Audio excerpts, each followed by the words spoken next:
Magandang oras po sa inyo mga kaibigan natin dito sa Kape at Balita sa Radyo Pilipino UK. Naku po, mga kasama natin nagmamahal sa mga Duterte, partikular po kay VP Sara. Alam niyo ba na ilang oras pa lamang ang nakalilipas mga kaibigan, dinismantel.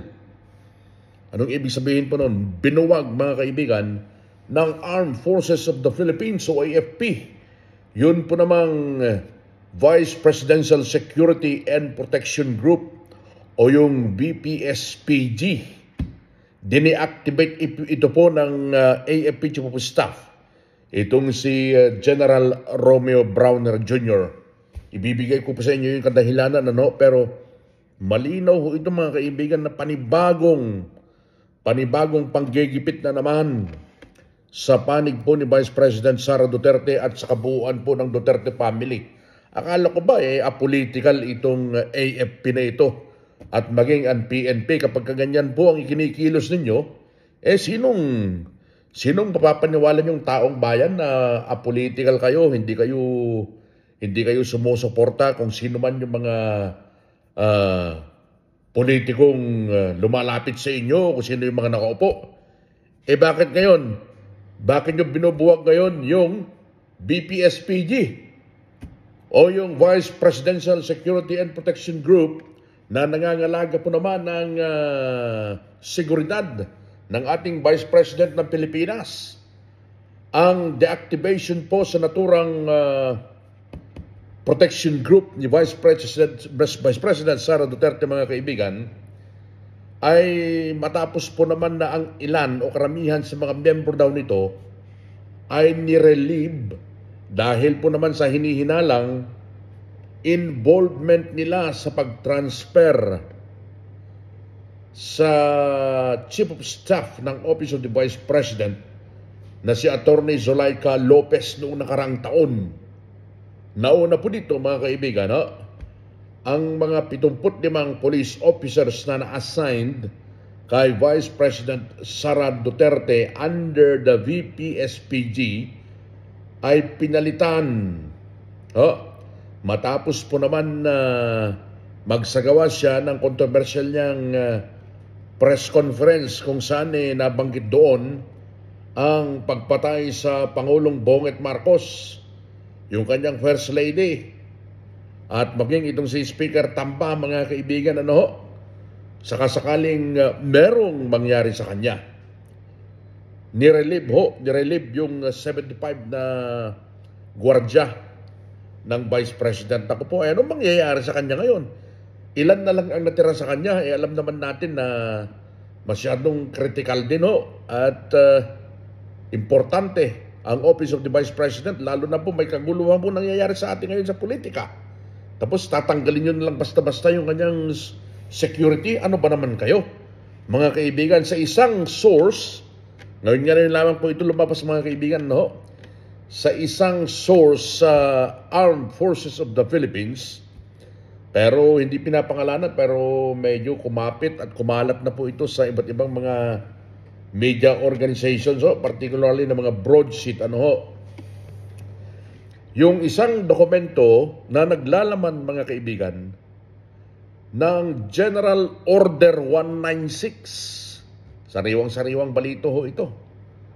Dokumento na naglalaman po ng General Order 196 mula sa AFP Chief of Staff ng Armed Forces of the Philippines na inisyu noong February 10, isang senior AFP official speaking on the condition of anonymity ay binerify niya po mga kaibigan ang legitimacy ng naturang order. Kung saan sinasabi dito na ang changes in security structure where,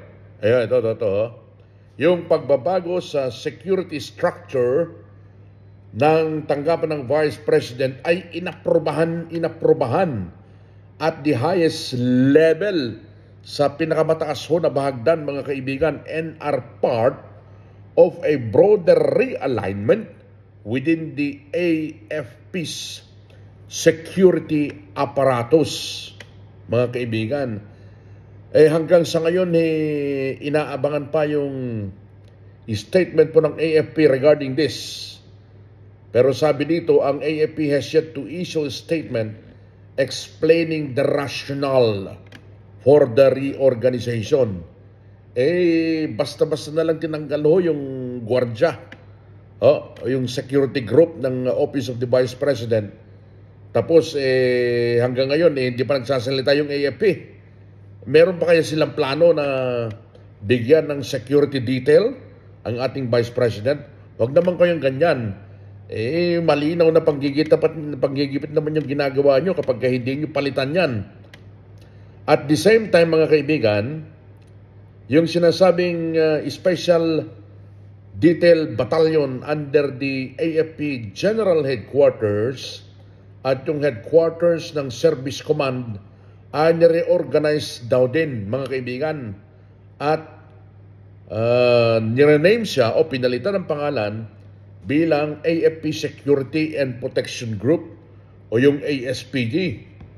Ang ASPG naman po, ayon po dun sa pagkakasalansan ng bagong order, mga kaibigan,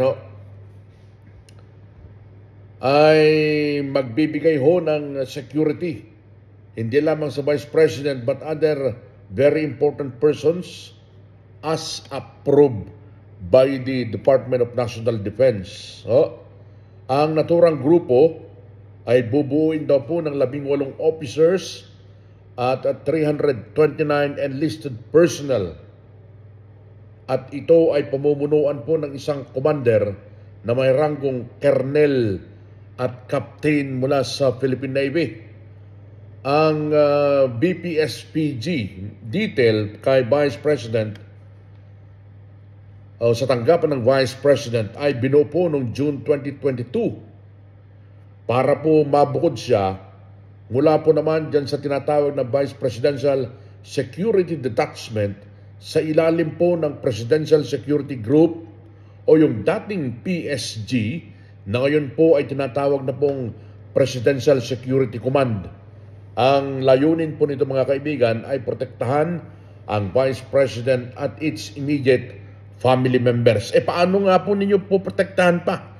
Binuwag nyo na yung grupong yan Magugunita na ang statement noong June 25, 2022. Itong si Vice President Sara Duterte ay pinalakpakan pinasalamatan ang former Defense Secretary na si Delphine Lorenzana at maging itong si AFP Chief of Staff General Andres Centino dahil po naman sa pagbubuo nila ng VPSPG na humihiwalay po doon po naman sa umbrella organization ng Presidential Security Group, mga kaibigan.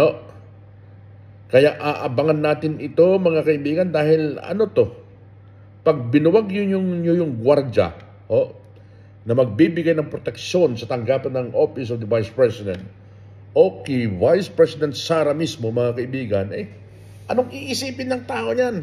Gigipitin nyo na lang sila?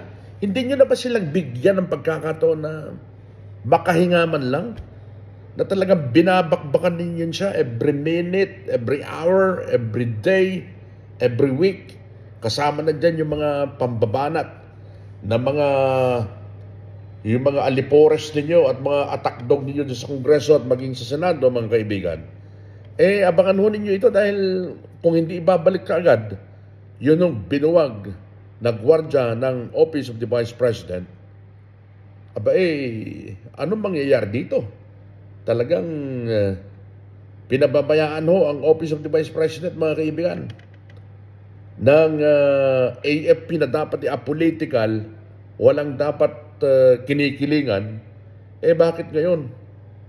Tinanggal nyo na, binuwag nyo na, dine-activate nyo na ang Vice Presidential Security and Protection Group o yung BPSPG, mga kaibigan.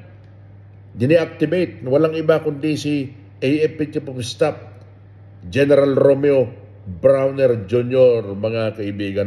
Ang rason, yun daw several members ng grupo ay nirelieve dahil sa umano'y involvement nila sa pag-transfer sa OBP o Office of the Vice President Chief of Staff Zulaika Lopez last year, mga kaibigan. Abangan natin kung ano mangyayari dito, mga kaibigan, dahil wala pang statement ang Armed Forces of the Philippines. Although itong dokumento na ito ay lumabas na sa iba't ibang media organizations. Nag-leak na. Yan lamang ho, mga kaibigan. Sa mga hindi pa po nakakapag-subscribe, mag-subscribe naman po kayo sa ating Kape at Balita program dito po naman sa YouTube channel ng Radyo Pilipino UK. Bye for now, folks. Have a good one.